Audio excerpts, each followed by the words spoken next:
पुढचा प्रश्न, जर अधिक म्हणजे वजा, वजा म्हणजे गुणिले, भागिले म्हणजे अधिक आणि गुणिले म्हणजे भागिले, तर 15 वजा 3 अधिक 10 गुणिले 5 भागिले 5 म्हणजे किती?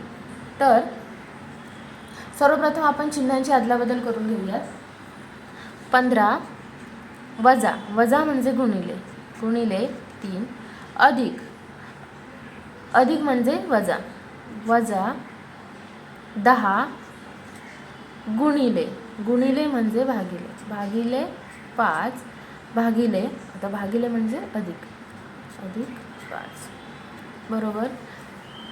15 आणि 3चा गुणाकार 45 वजा 10 आणि 5चा भागाकार 2 अधिक 5, 45 वजा 2 43 अधिक 5, 43 अधिक 5 48, उत्तर येईल 48.